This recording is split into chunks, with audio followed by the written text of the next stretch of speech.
बड़े बेआबरू होकर तेरे कूचे से हम निकले, बहुत निकले मेरे अरमां मगर फिर भी कम निकले वाली बात है कि हम लोग डेली उम्मीद कर रहे हैं कि अभी मार्केट रिकवर होगी, अभी हो सकता है कि मार्केट ऊपर जाए, बुल रन स्टार्ट हो, लेकिन उसके साथ ही थोड़ी सी भी कोई बुरी न्यूज़ आए तो मार्केट पर बहुत ज़्यादा बुरा असर कर रही है और उसके साथ ही मार्केट थोड़ी रिकवर होने के बाद डंप होती जा रही है।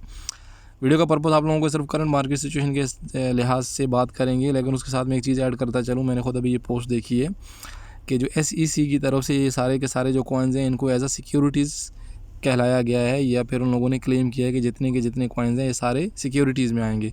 सिक्योरिटीज़ आपको मालूम है कि जितनी भी सिक्योरिटीज़ हैं उनको SEC के अंडर अप्रूव्ड होना चाहिए, रजिस्टर्ड होना चाहिए, और ऑफ कोर्स उसके बाद उसका कंट्रोल भी SEC के अंडर होना चाहिए। तो उन लोगों ने BNB को, BUSD को, सोलानो को, ADA को, मेटिक को, फाइल को, उसके बाद आटम को, सैंड को, माना को, अल्गो को, एक्सेस एंड कोटी, ये जितने भी कॉइन्स हैं ये सारे के सारे कॉइन्स को SEC ने कहा है कि ये सिक्योरिटीज़ हैं।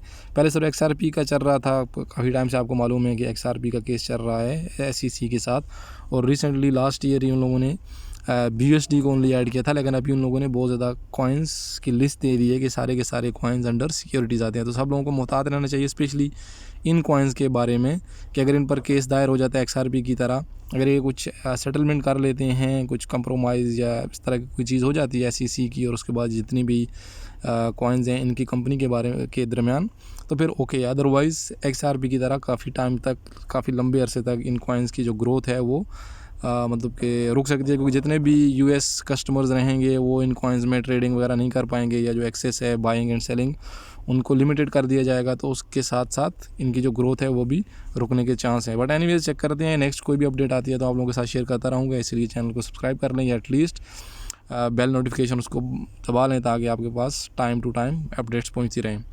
अभी करंट मार्केट का जो गिरना था उसकी रीज़न यह थी कि मार्च में SEC ने बाइनेंस पर कुछ कंप्लेंट्स दायर की थी कि बाइनेंस ने 2018 से लेकर 2021 तक 3 सालों में ऑलमोस्ट $11.6 बिलियन की हेरा फेरी की है। मतलब जितने भी कस्टमर्स के फ़ंड हैं वो बाइनेंस के फुल कंट्रोल में हैं, वो उनको डाइवर्ट कर सकते हैं। और 3-4 एजेंसीज़ के नाम आए थे, कुछ थी वो ब्रिटिश ओन थी, कुछ बाइनेंस की डायरेक्ट खुद की जो उसका CEO है उनकी एजेंसीज़ थी, कि ये लोग कस्टमर के जो फंड्स हैं बाइनेंस से इल्लीगली निकाल कर उन एजेंसीज़ के थ्रू ये लोग ट्रेडिंग कर रहे हैं, या फिर गोलमाल कर रहे हैं, जिसकी वजह से जो एक ट्रेडिंग फर्म को या इस तरह की जो एक्सचेंज होती है उसको अलाउड नहीं है, क्योंकि कस्टमर्स के जो फ़ंड हैं वो एक्सचेंज में ही रहेंगे और कस्टमर ही उनसे ट्रेडिंग करेंगे। बट बाइनेंस ने कस्टमर्स के फ़ंड यूज़ करके बाहर इस तरह की रिपोर्ट आ रही है। फ़िलहाल वो रिपोर्ट मैंने पूरी स्टडी नहीं की है, पूरा उस रिपोर्ट को चेक नहीं किया है, बट ये एक रीज़न बनी है अभी जो करंट ब्लो आई है। बट ओवरऑल अगर हम लोग क्रिप्टो को की बात करें तो ये वाली न्यूज़ और ये सारी चीज़ें इसमें बहुत बड़ी कंट्रडिक्शन होती है, क्योंकि एक न्यूज़ आने के साथ साथ इतना हैवीली सेल कोई भी नहीं करता, और ना ही इस तरह मार्केट डंप होनी चाहिए। बट ऑफ कोर्स हम लोगों को मालूम है कि जो क्रिप्टो करेंसी है वो फुली कंट्रोल्ड है। कल मेरी एक बंदे से बात भी हो रही थी और वो कह रहे थे कि मैंने सुना है कि क्रिप्टो किसी के कंट्रोल में नहीं है। तो ये वाला जो टॉपिक है बहुत ज़्यादा कॉम्प्लिकेटेड है, इस पर हम लोग डिटेल में बात करेंगे। और उसके साथ साथ पाकिस्तान में बहुत सी न्यूज़ चल रही हैं जी कि बाइनेंस बंद होने वाला है, बाइनेंस बंद हो जाएगा, क्रिप्टो बंद हो जाएगी, क्रिप्टो बैन हो जाएगी, this and that, so many things हैं। उसके बारे में हम लोग एक डिटेल वीडियो बनाएंगे जिसमें कुछ फीयरिंग वाली पॉइंट्स भी हैं कि हमको मुहतात रहना चाहिए, हमको डरना चाहिए, स्पेशली उन बंदों को कि जो लोग मार्जिन या फिर फ्यूचर्स ट्रेडिंग में ट्रेडिंग करते हैं या फिर सोच रहे हैं। तो मेरे ख्याल से फ़िलहाल के लिए आपको फ्यूचर से, मार्जिन से थोड़ा दूर रहना चाहिए। स्पॉट में ट्रेडिंग करें या फिर जो अर्निंग वाला सेक्शन है उसको यूज़ करें, आप कॉइन स्टेक कर दें, इस तरह की सारी चीज़ें करें तो मेरे ख्याल से आपके लिए बहुत ही ज़्यादा बेटर है। बट ओवरऑल ऑफ कोर्स जो बंदे टेक्निकल इंडिकेटर्स रीड कर सकते हैं, थोड़ा बहुत उनको आइडिया रहता है। जैसे कल ही बंदे को जब बात हो रही थी तो उस टाइम BNB की जो प्राइस थी वो 300 पर थी, बट फिर भी एक आइडिया हो रहा था कि यहाँ से प्राइस नीचे गिरेगी। तो मैंने उसको बोला भी कि फ़िल वक्त यहाँ से मार्केट गिरने के चांसेस हैं, ज़्यादा से ज़्यादा, मतलब गिरेगी, चांसेस नहीं है यहाँ से मार्केट नीचे जाएगी।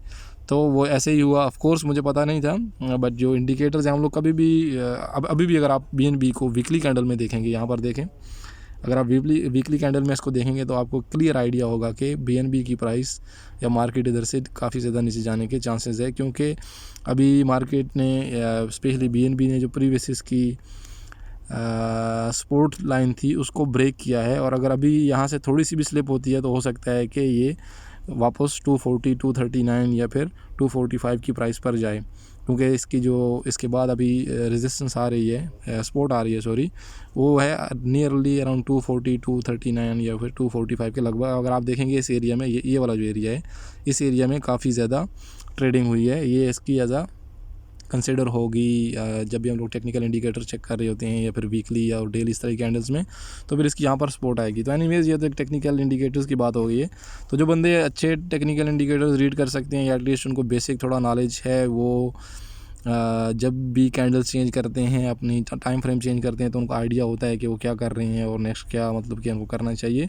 तो उन लोगों के लिए तो ओके है, बट ओवरऑल आप फ्यूचर से या इस तरह की ट्रेडिंग से दूर रहें। बेस्ट है कि आप स्पॉट तक ही लिमिटेड रहें।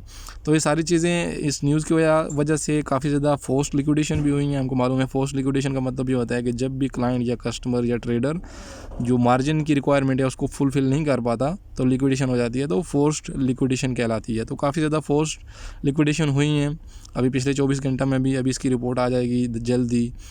इवन बाइनेंस का जो न्यूज़ सेक्शन है इसमें भी आपको मिलेगी। कॉइन मार्केट पर आप कैप है उस पर आपको मिलेगी। और ओवरऑल किसी बंदे ने अगर दीगर क्रिप्टो न्यूज़ के चैनल्स वगैरह सब्सक्राइब किए हुए हैं या फिर उनको फॉलो किया हुआ है गूगल पर, तो ऑफ कोर्स आपको टाइम टू टाइम न्यूज़ पहुंचती रहेंगी। तो आपको आइडिया हो जाएगा कि कितने मिलियंस की ऑलरेडी फोर्स लिक्विडेशन हो गई है। क्योंकि डिस्पाइट अगर मई 1 से आप चेक करेंगे तो 145 मिलियन की लिक्विडेशन हुई थी, बट फिर भी जो ग्रीड इंडेक्स था वो ज़्यादा था। मतलब कि लोग काफ़ी ज़्यादा उम्मीद पर थे, काफ़ी ज़्यादा होप्स थी कि मार्केट यहाँ से रिकवर होने वाली है। तो बंदों ने काफ़ी ज़्यादा बाई लॉन्ग की पोजीशन ओपन की हुई थी।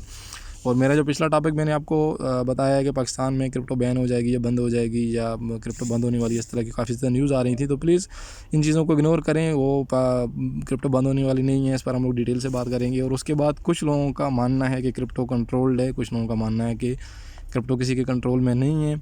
तो दोनों टॉपिक या दोनों जो नज़रिए हैं थोड़े थोड़े ठीक हैं। बिटकॉइन इटसेल्फ, उसका जो होल सिस्टम है, कैसे बिटकॉइन माइन हो रहा है या कैसे क्रिएट किया जा रहा है, उसकी सप्लाई वगैरह और दिस एंड डैट, वो सारी की सारी चीज़ें अनकंट्रोल्ड हैं, किसी के कंट्रोल में नहीं है। लेकिन उसकी जो ट्रेडिंग है वो ऑफ कोर्स फुली कंट्रोल्ड है।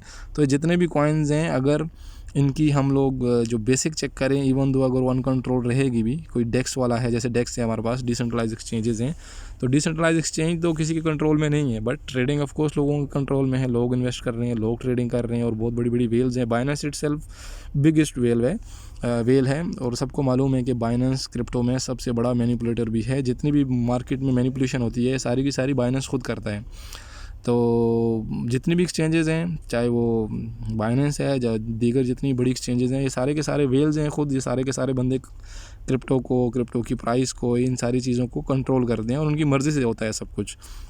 तो ये हम लोगों को समझ लेना चाहिए।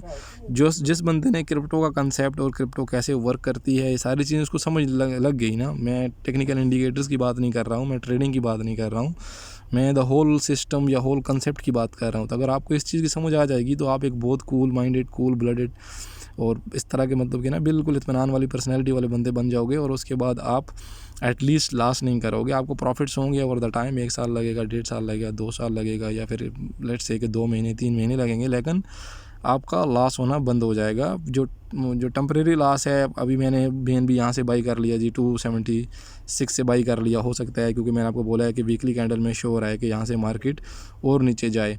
अगर मार्केट थोड़ी नीचे भी चली जाती है तो उसकी ऑफ कोर्स जितनी BNB उसने बाई की थी उसकी वैल्यू थोड़ी कम हो जाएगी, बट जल्द रिकवर हो जाएगी। तो इस तरह का जो अनरियलाइज्ड PNL है आपकी, वो तो होती रहेगी, बट आपको एंड ऑफ द डे आपको प्रॉफिट मिलेगा। तो इसलिए हम लोगों को चाहिए कि जो होल सिस्टम है इसको समझें। समझने के बाद फिर हम लोग यहाँ पर ख़ुद की डिसीजन से, चाहे ट्रेडिंग करें, चाहे इन्वेस्टमेंट करें, चाहे क्रिप्टो में कुछ भी करें। क्रिप्टो में काफ़ी ज़्यादा प्रॉफिट्स हैं। मैं किसी को ये नहीं बोल रहा कि आप क्रिप्टो में इन्वेस्ट करो या फिर ना करो, बट क्रिप्टो को समझो एटलीस्ट। तो थैंक यू सो मच। जिन बंदों को वीडियो अच्छी लगी या मेरी बाकी वीडियो से आपको कुछ सीखने को मिल रहा है तो प्लीज़ चैनल को सब्सक्राइब कर लें और कमेंट कर दीजिए करें। किसी बंदे को कोई क्वेश्चन हो किसी भी टॉपिक के बारे में रिलेटेड टू क्रिप्टो या फिर NFTs इस तरह, तो प्लीज़ कमेंट सेक्शन में लिख दीजिए। मिलते हैं नेक्स्ट वीडियो में। अपना ख्याल रखिएगा। अल्लाह हाफिज़।